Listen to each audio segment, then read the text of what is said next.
Welcome to Bedtime Universe. In this video series, I calmly read fairy tale favorites beside the fireplace to help you drift off to sleep. Tonight, I'll be reading Jack the Giant Killer. So, as always, settle comfortably into bed, close your eyes, and begin by taking a deep breath.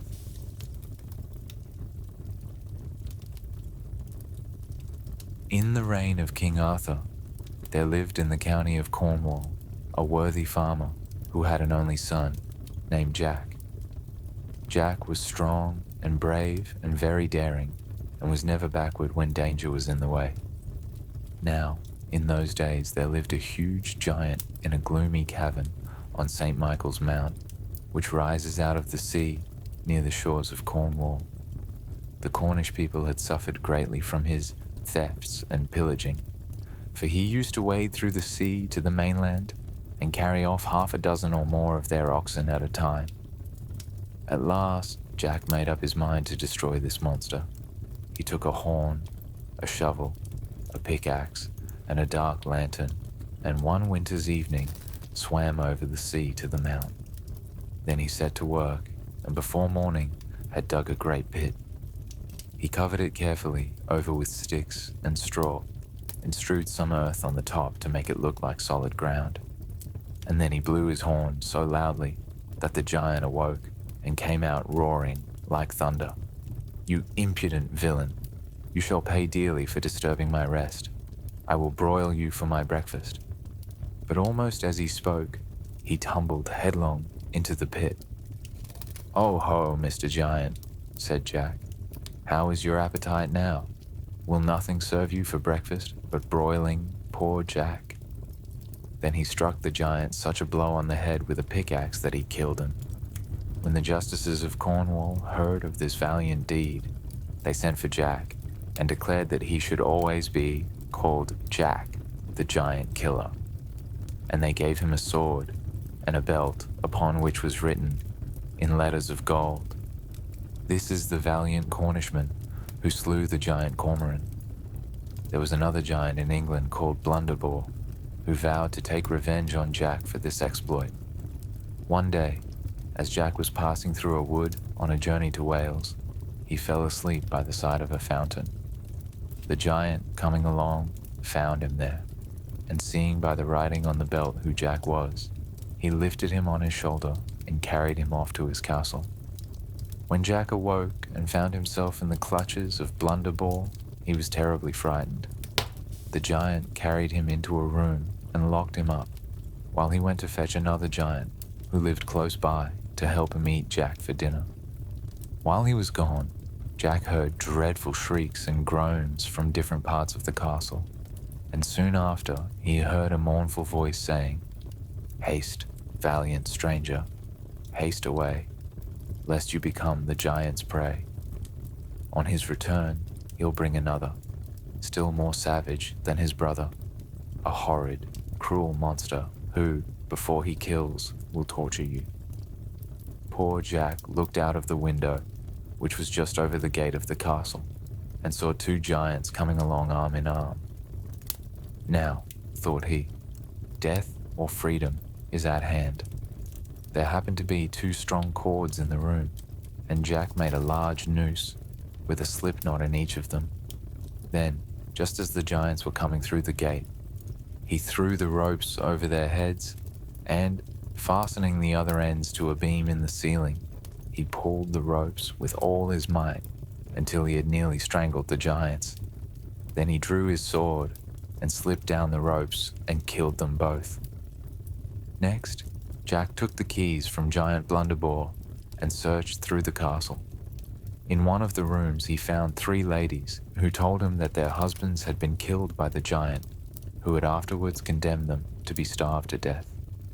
Jack gave them the castle and all the riches it contained to make some amends for the dreadful pains they had suffered, and then went on his way.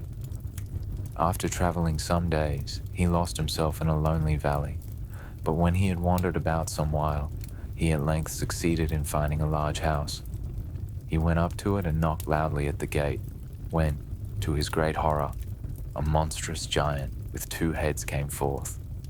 He spoke very civilly, however, and took Jack into the house, leading him to a room where there was a good bed in which he could pass the night.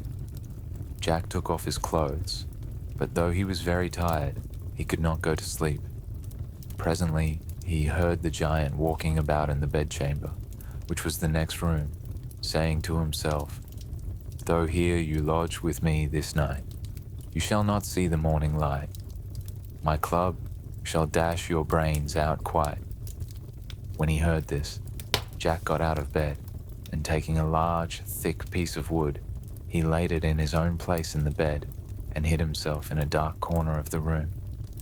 In the middle of the night, the giant came with his great club and struck several heavy blows upon the bed. Then he went off, thinking he had broken all Jack's bones. Early next morning, Jack walked into the giant's room and thanked him for the night's lodging. The giant was terribly startled to see him and stammered out, "Oh dear me, is it you? Pray, how did you sleep last night? Did you hear or see anything to disturb you?" "Nothing worth speaking of, thank you," answered Jack carelessly. "A rat, I believe, gave me 3 or 4 slaps with his tail, but that was all." The giant said nothing, but went and fetched 2 bowls of hasty pudding for their breakfast. Jack did not wish the giant to think that he could not eat as much as himself, so he contrived to fasten a leathern bag inside his coat. He then managed to slip the pudding into this bag while pretending to eat it. When breakfast was done, he said to the giant, "Now I will show you a fine trick. I can cure all wounds with a touch. You shall see an example." He then took a knife, ripped up the leathern bag, and all the hasty pudding tumbled out upon the floor. "Od splutter her nails!" cried the giant, who was ashamed to be outdone by such a little fellow. "Her can do that herself." And snatching up the knife, he plunged it into his stomach and fell down dead. After this, Jack went farther on his journey. In a few days, he met King Arthur's only son, who was traveling into Wales to deliver a beautiful lady from the power of a wicked magician. Jack attached himself to the prince, and they traveled on together. The prince was very generous and soon gave away all the money he possessed. After having parted with his last penny to an old beggar woman, he was very uneasy as to where they were to pass the night. "Sir," said Jack, 2 miles farther on there lives a giant with 3 heads who can fight 500 men at once and make them fly. I will go on and visit him. Do you wait here until I return?" Jack rode on to the gates of the castle and gave a loud knock. The giant, with a voice like thunder, roared out, "Who is there?" "No one but your poor cousin Jack." "Well, what news, cousin Jack?" "Dear uncle, I have bad news for you. Here is the king's son coming with 2,000 men to kill you." "Cousin Jack, this is bad news indeed, but I have a large cellar underground where I shall hide myself, and you shall lock, bolt, and bar me in until the king's son is gone."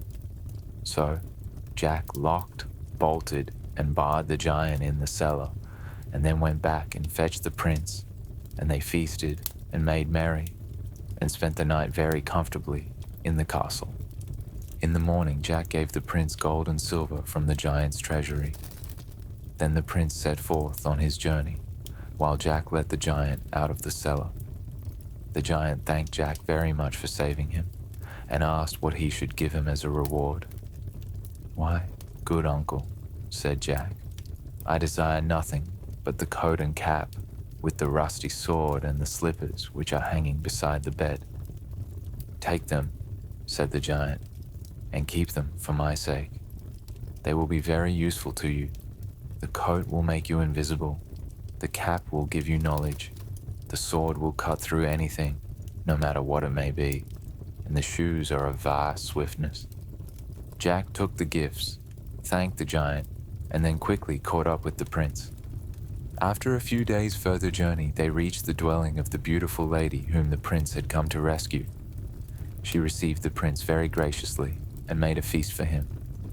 When it was ended, she rose and, taking her handkerchief, said, "My lord, tomorrow morning I command you to tell me on whom I have bestowed this handkerchief, or else lose your head." The prince went to bed very mournfully, but Jack put on the cap of knowledge, which told him that the lady was forced by the power of enchantment to meet the wicked magician every night in the forest. He therefore put on his coat of darkness and his shoes of swiftness and was there before her. When the lady came, she gave the handkerchief to the magician. Jack, with his sword of sharpness, cut off his head with one blow, and the enchantment was ended in a minute. The next day the lady was married to the prince, and soon after went with her husband to the court of King Arthur, where Jack was made one of the knights of the Round Table for his heroism. Very soon Jack set off in search of new adventures. On the third day of his travel he came to a wide forest. Hardly had he entered it when he heard dreadful shrieks and cries, and soon he saw a monstrous giant dragging along by the hair of their heads a handsome knight and a beautiful lady. Their tears and cries melted Jack's heart. He alighted from his horse and put on his invisible coat and immediately attacked the giant. He could not reach up to the giant's body, so, taking a mighty blow, he cut off both the monster's legs just below the garter, so that he fell full length upon the ground. Then Jack set his foot upon his neck and plunged his sword into the giant's body.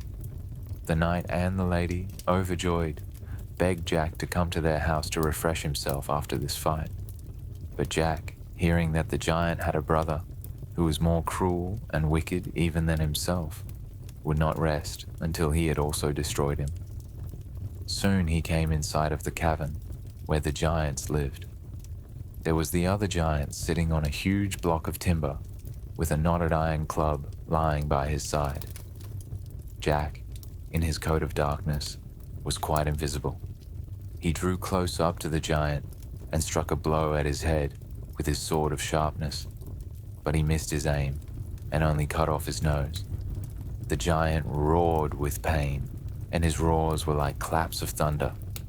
He took up his iron club and began to lay about him, but not being able to see Jack, he could not hit him, for Jack slipped nimbly behind and, jumping upon the block of wood, stabbed the giant in the back, and after a few howls, the monster dropped down dead. Having thus killed the two monsters, Jack entered the cave to search for the treasure. One room contained a great boiling cauldron and a dining table where the giants feasted. Another part of the cave was barred with iron and was full of miserable men and women whom the giants had imprisoned. Jack set them all free and divided the treasure among them. Jack cut off the giant's head and sent it with the head of his brother to the court of King Arthur. Then he returned to the house of the knight and his lady. He was received with the greatest joy, and the knight gave a grand feast in his honor. When all the company was gathered together, the knight presented Jack with a ring on which was engraved the picture of the giant dragging the knight and the lady by the hair, with this motto round it: "Behold, in dire distress were we, under a giant's fierce command, but gained our lives and liberty from valiant Jack's victorious hand." But while the merriment was at its height, a herald rushed into the room and told the company that Thundel, a savage giant with two heads, had heard of the death of his two kinsmen and was come to take his revenge on Jack. The guests trembled with terror and fright, but Jack only drew his sword and said, "Let him come." The knight's house was surrounded by a moat, over which there was a drawbridge.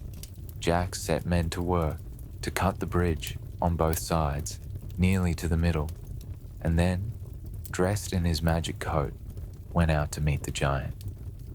As the giant came along, although he could not see Jack, yet he could tell that someone was near, for he cried out, "Fa, fe, fi, fo, fum, I smell the blood of an Englishman. Be he alive, or be he dead, I'll grind his bones to make my bread." "Say you so, my friend?" cried Jack. You are indeed a monstrous miller." "Ah," cried the giant, "you are the villain that killed my kinsman. I will tear you with my teeth and grind your bones to powder." "You must catch me first," said Jack. Then he threw off his coat and put on his shoes of swiftness and began to run, the giant following him like a walking castle. Jack led him round and round the house, and then he ran over the drawbridge, while the giant rushed after him with his club. But when he came to the middle of the bridge, where it had been cut on both sides, his great weight broke it, and he tumbled into the water. Jack now got a cart rope and flung it over his two heads, and then, by the help of a team of horses, drew him to the edge of the moat, where he cut off his heads. Once again, Jack set out in search of new adventures. He went over fields and dales without meeting with any, until he came to the foot of a high mountain. Here was a little, lonely house, and when he knocked at the door it was opened by an old man with a beard as white as snow. This old man was a good hermit, and when Jack had eaten well, he said, "My son, I know that you are the famous conqueror of giants. I know, at the top of this mountain there is an enchanted castle, kept by a giant named Galligantes, who, by the help of a magician, gets many knights into his power, whom he changes into beasts. Above all, I lament the hard fate of a duke's daughter, whom they have changed into a deer. Many knights have tried to destroy the enchantment, yet none have been able to do so, because of two fiery griffins who guard the gates of the castle. But as you, my son, have an invisible coat, you may pass them by without being seen. On the gates of the castle you will find engraved the means by which the enchantment may be broken." Jack promised that in the morning he would risk his life in an endeavor to break the enchantment, and, after a sound sleep, he arose early and set out on his attempt. He passed by the fiery griffins without the least fear of danger, for they could not see him because of his invisible coat. On the castle gate he found a golden trumpet hanging, under which were written these words: "Whoever can this trumpet blow shall cause the giant's overthrow." Jack seized the golden trumpet and blew a mighty blast, which made the gates fly open and shook the castle to its foundations. The giant and the magician, knowing that their end was now near, stood biting their thumbs and shaking with terror.